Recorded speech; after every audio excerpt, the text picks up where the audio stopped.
Olá, cervejeiros! Bem-vindos a mais um vídeo da série sobre estilos cervejeiros, onde a gente aborda todos os estilos do mundo. E a gente vai falar hoje do estilo 6A, Märzen. Quer saber um pouquinho mais? Não saia daí!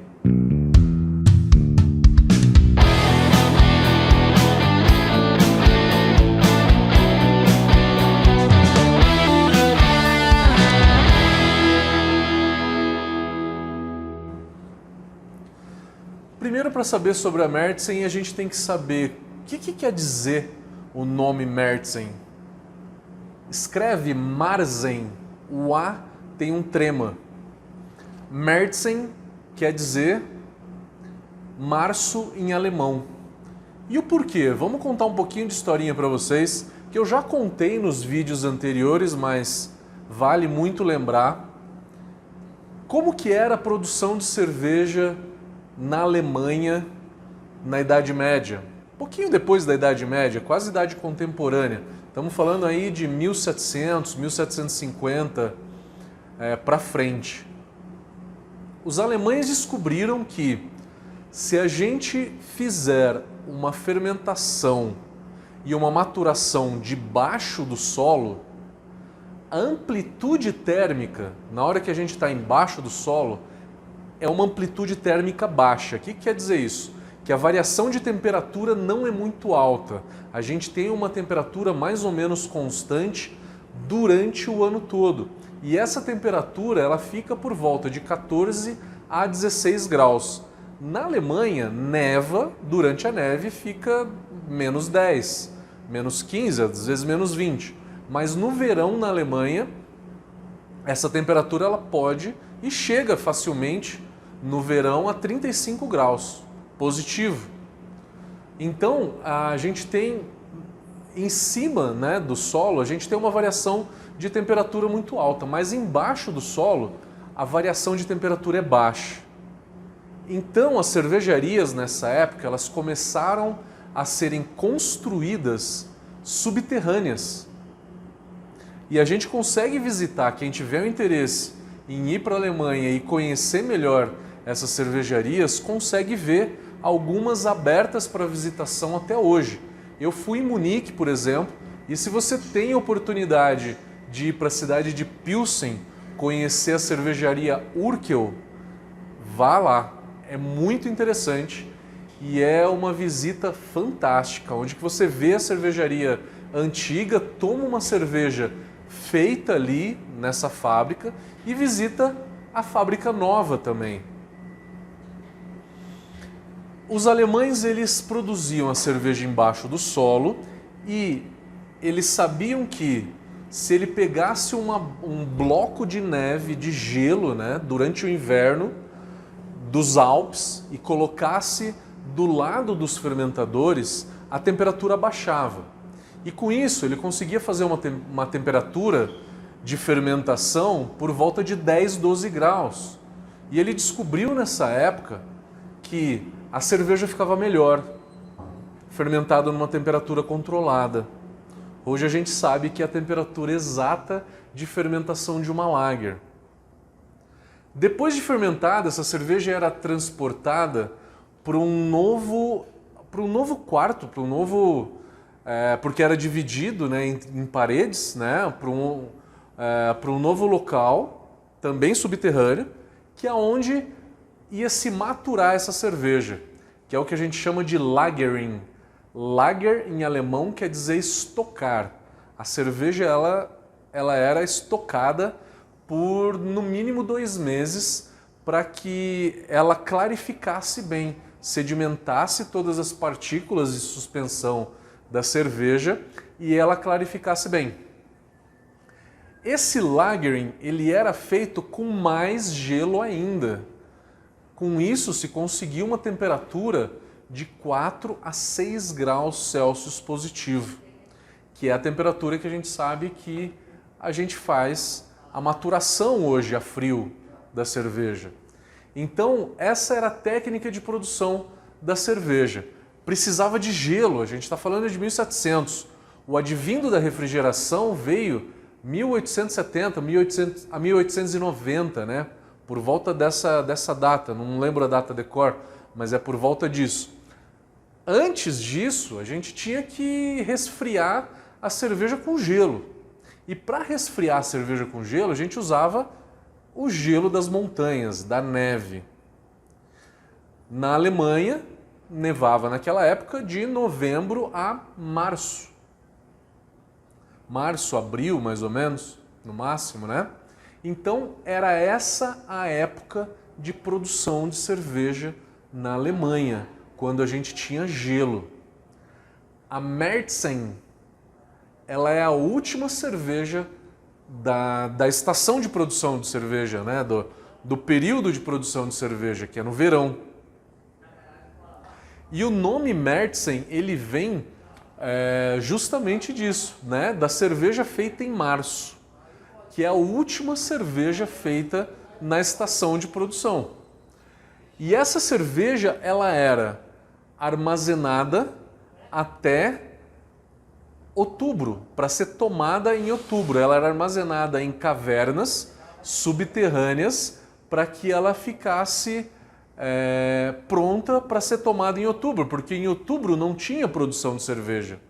A gente está falando então da cerveja da festa Oktoberfest. Oktoberfest veio um pouquinho depois, 1870, né? Alguma coisa assim, tá? Foi uma festa onde que um czar fez para uma festa para comemorar o aniversário da sua esposa, chamada Cristina, em outubro. E ele usava essa cerveja que era guardada, tá?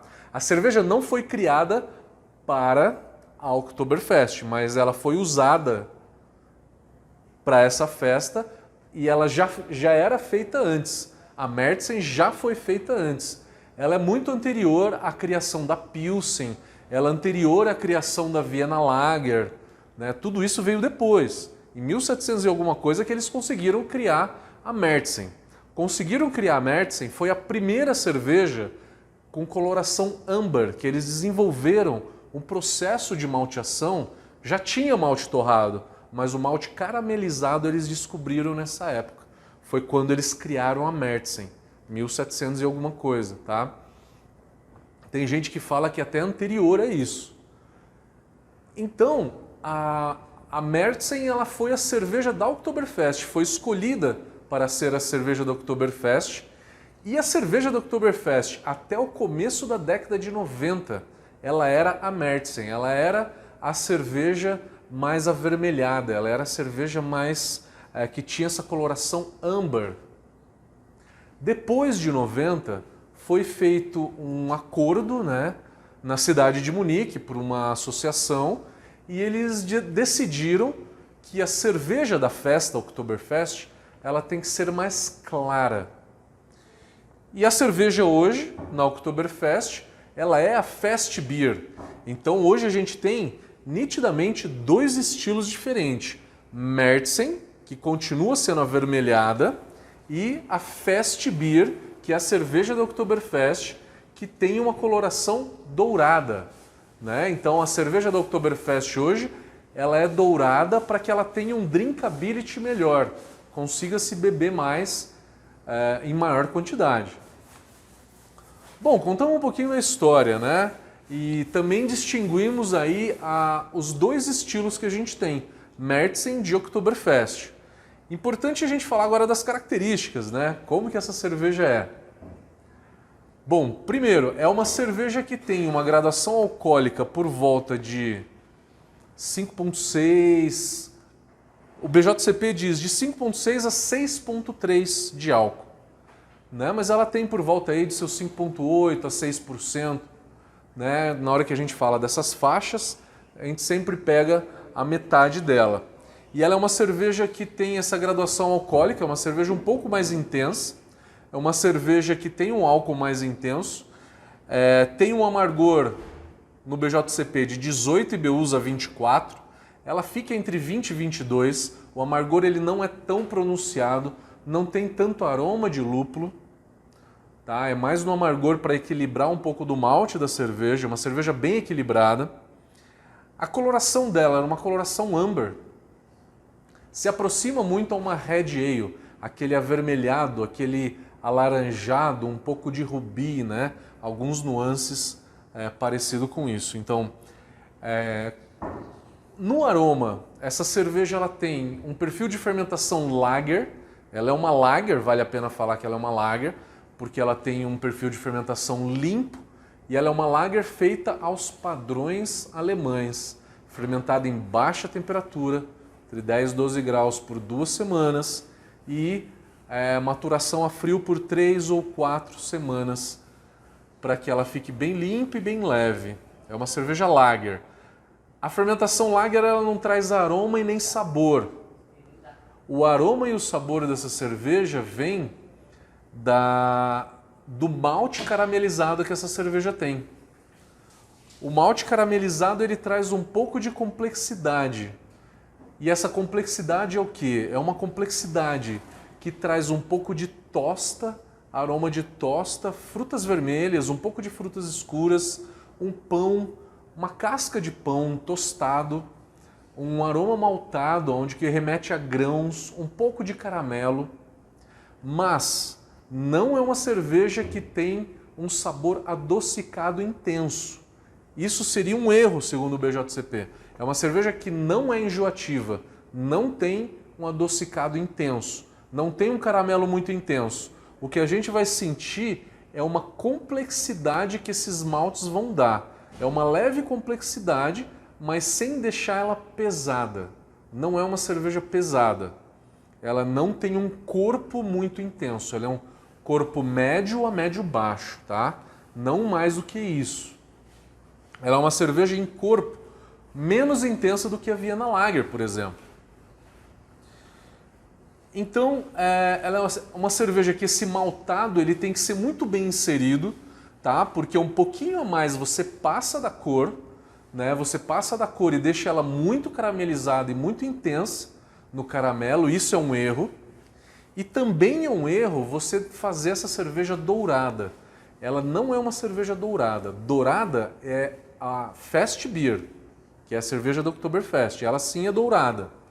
Então, aqui você tem uma separação muito grande. A Fest Beer ela é dourada, sem complexidade de malte caramelo, e a Märzen tem essa complexidade de malte caramelo, tá? Então, é a grande diferença entre elas. A lupulagem da Fest Beer e da Märzen, ela é a mesma. Não tem aroma intenso de lúpulo. Pode ter um leve aroma de lúpulo, que é aquele lúpulo que a gente joga no final da fervura. Mas o que a gente tem é só um IBU ali por volta de 20, 22 para equilibrar o malte dela, para deixar uma cerveja equilibrada. Então o lúpulo ele nem é demais e nem o malte demais. A gente tem aí um bom equilíbrio de malte e lúpulo na boca e no retrogosto. É uma cerveja que tem uma certa cremosidade, então se você quiser fazer ela, você vai usar uma carga de Munique média, né, por volta de 10 a 20%, pode começar aí entre seus 15% para dar um pouco de cremosidade nela, é interessante. Você vai usar então a base dela Munique, uns 15% de Munique, até 20%, se quiser um pouquinho mais, 25% pode usar o Munique claro e o Munique escuro, e o resto de Pilsen. Uma base então um pouquinho mais cheia. E para dar essa complexidade de malte, você precisa usar um malte caramelizado como um Caramunique. Pode ser um Caramunique para dar essa complexidade. Cuidado na quantidade de Caramunique. Porque se você usar por volta de 10, 12% de Caramunique, você vai deixar essa cerveja enjoativa e com um malte muito pesado, tá? Você vai deixar ela muito mais próxima, né? Uma Russian Imperial Stout, por exemplo, tem 10% de Caramunique. O segredo para essa cerveja é deixar entre 4% e 6%. E aí você faz um ajuste ali para chegar na cor, tá? Não passar muito dessa quantidade de Caramunique, tá? Lupulagem, lúpulo alemão, vai botar uma grande quantidade de lúpulo, a maior parte no começo da fervura, 60 minutos, E uma pequena quantidade você pode jogar lá nos últimos 10, 15 minutos, tá? E essa quantidade não é mais do que 1 grama por litro, tá? Mais do que 1 grama por litro vai começar a dar muito aroma de lúpulo nessa cerveja. Comparação entre estilos. Eu fiz um comparativo com a Vienna Lager. A Märzen ela é uma versão mais alcoólica do que a Vienna Lager. A Vienna Lager tem seus 5% de álcool e a Märzen ela vai ter por volta de 5,8% a 6% de álcool, na média. E a Vienna Lager ela é um pouco mais intensa, pouquinha coisa talvez, mais maltada do que a Märzen. Mas em termos de complexidade de malte, a Vienna Lager e a Märzen têm a mesma complexidade, que dá um sabor muito legal de malte, né? Bem complexo, sem deixar muito enjoativo. O BJCP também faz uma comparação com a Czech Amber Lager. A Czech Amber Lager tem a mesma complexidade de malte que a Märzen, só que a lupulagem de uma Czech Amber Lager é muito maior. E o álcool da Märzen é maior do que a Amber Lager, tá? Então é uma comparação que a gente pode fazer. Com uma Red Ale, o lúpulo de uma Red Ale é um lúpulo inglês, você vai usar um Fuggle, um Golding. O lúpulo de uma Märzen é um lúpulo de Lager, ele é um pouco mais floral. A Red Ale tem um malte mais intenso do que a Märzen. E a Märzen tem um álcool mais intenso do que a Red Ale. Conseguiram entender essas diferenças de estilos? Bom, eu acho que é isso que eu tentei trazer um pouquinho aqui da história da Märzen e um pouco também da história da cerveja alemã para vocês. Espero que vocês tenham gostado, dê like nesse vídeo, se inscreva no nosso canal e clique no sininho para receber as novidades que a gente tem. E aguardem o próximo vídeo que a gente vai falar da cerveja defumada, Rauchbier. Valeu, galera. Até a próxima.